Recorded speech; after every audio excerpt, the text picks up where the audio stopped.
The beginning of the end. A phrase that symbolizes many things. And when it comes to Kingdom Hearts, it's quite fitting. To have an end, there must be a beginning. And for a beginning to have meaning, an end is inevitable. The phrase is simultaneously illogical and partially redundant, but makes so much sense. We refer to instances like this as a sort of paradox. There are small ones every day, but the bigger a paradox gets, the less that you realize you're in one.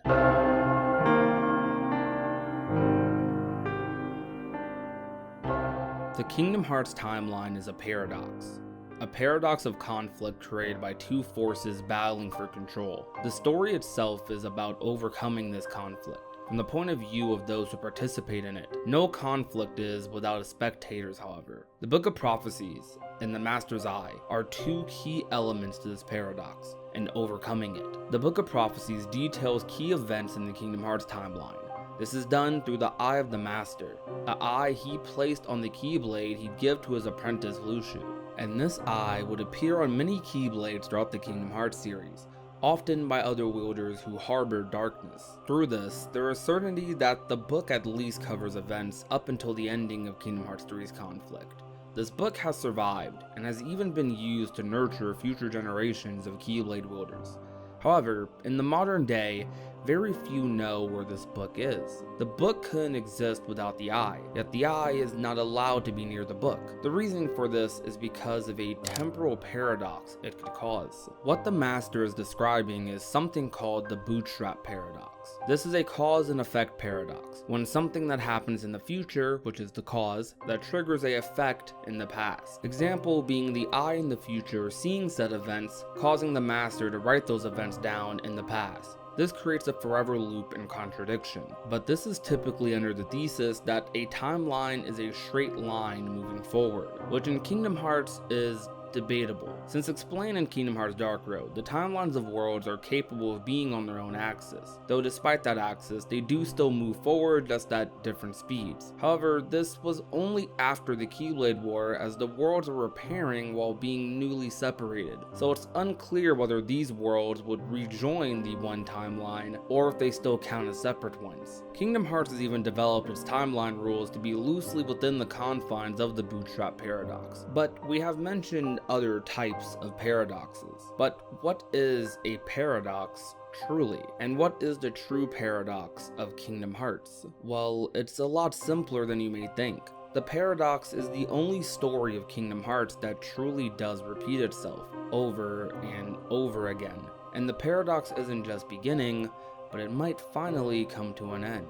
It's not just mere theory, but a matter of perspective about how one perceives the everlasting war between light and darkness. The Master of Masters foretold that their war was coming to an end, the cause being a Keyblade war that would spark among competing Keyblade warriors over the collection of light, which from that, darkness would breed among them. However, in Union Cross, it is discussed that the Keyblade War has been going on since the Master was a mere child.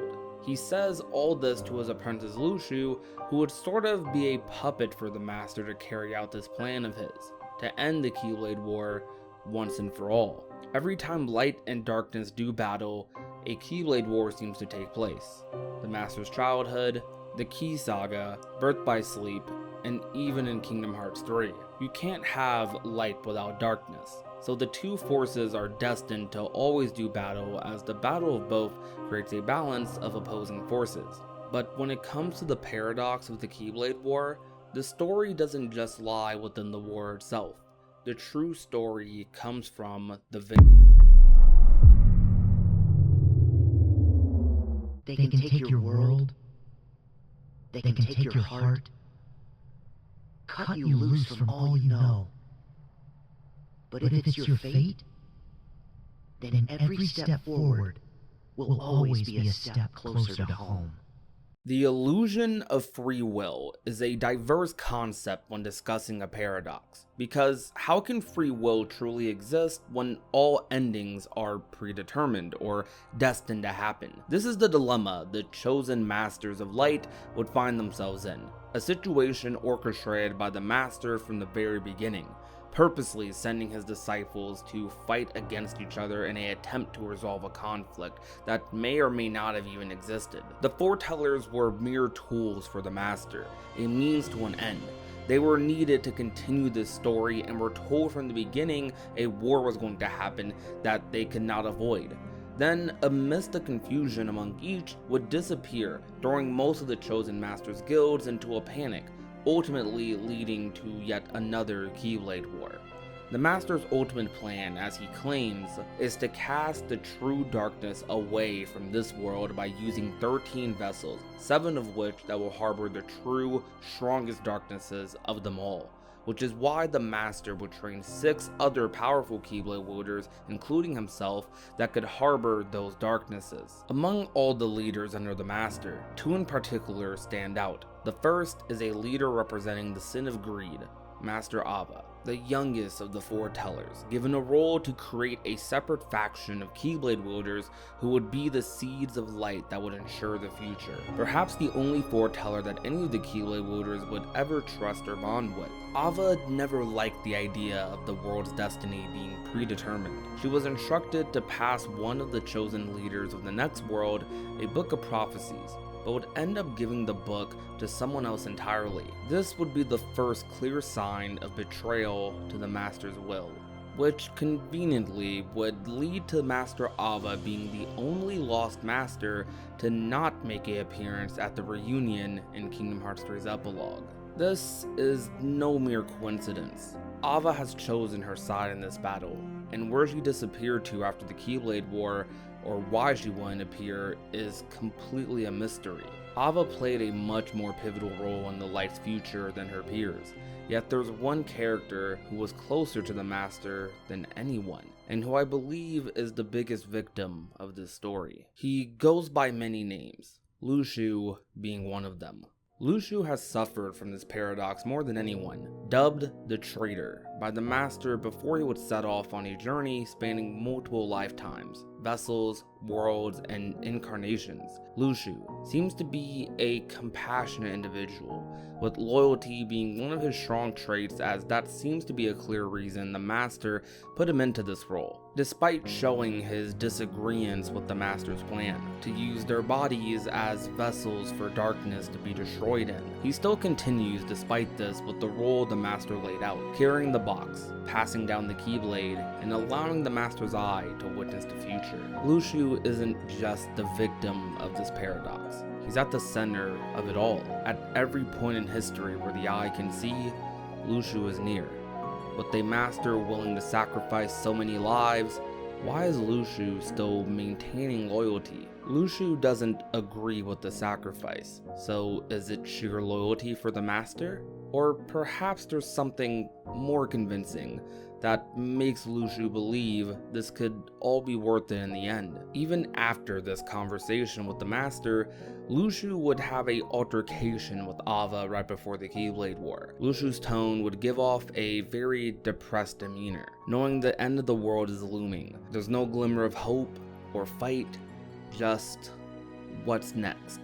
Luxu, in a story of a book called the Kingdom Hearts Character Files, would talk about the organization's search for the black box, questioning things like its height or what type of box is it, loosely reminiscent of the conversation Luxu would have with Luxu. Though reading this story is kind of bizarre. It's coherent enough, but it's almost as if Luxu isn't all there, just bits and pieces. Despite seeing Luxu with the Keyblade and the box in the end of Kingdom Hearts 3, there's this feeling that he's questioning himself. Like, does he remember what the box is, or what it looks like? Why does he have the organization go searching for something they have no business finding? The belief is that Luxu was on the end of his mental rope, multiple lifetimes, just playing a role.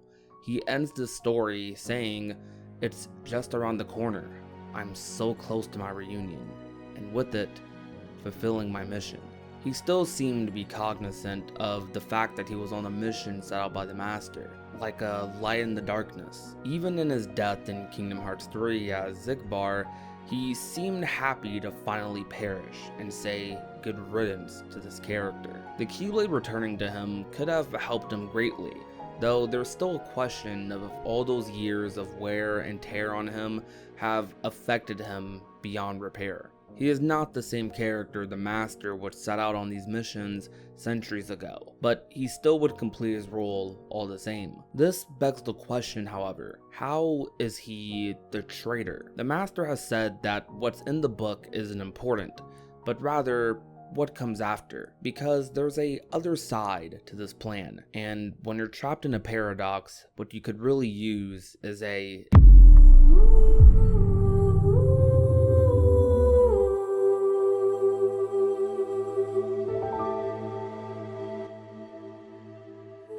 Overcoming this paradox took playing the long game, but through this, an interesting discovery was made. Another world exists beyond the confines of light and darkness. This is said to be a sort of afterworld, a place Sora would disappear to after abusing the powers of waking. However, this world seems to have been discovered by the Master and another character. Let's say the Master's plan succeeds, and he were to defeat the 13 true forms of darkness within the foretellers and other strong-hearted vessels.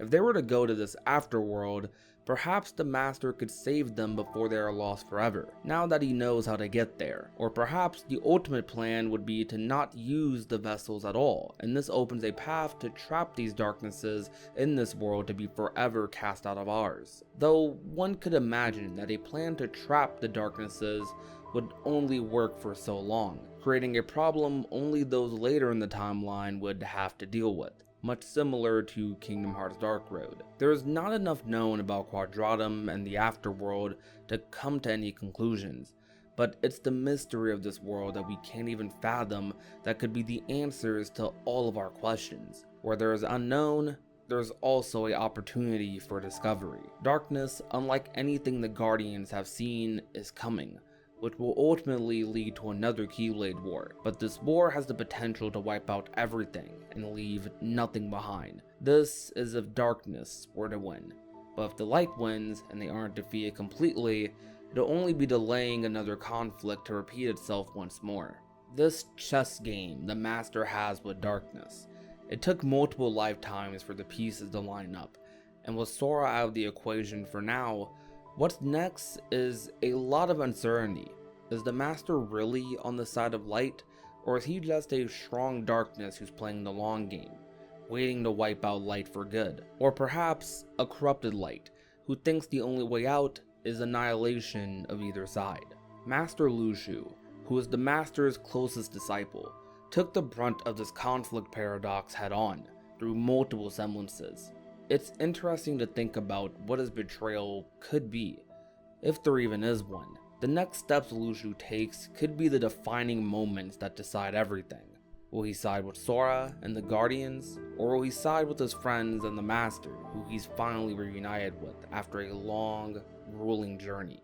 The heart resides within the soul, which in turn is guided by fate to its rightful place. These are words shown to us before we see what is Sora waking up in Quadratum in Kingdom Hearts 4. This isn't just a story about fate and a paradox, it's also a story about hope within it.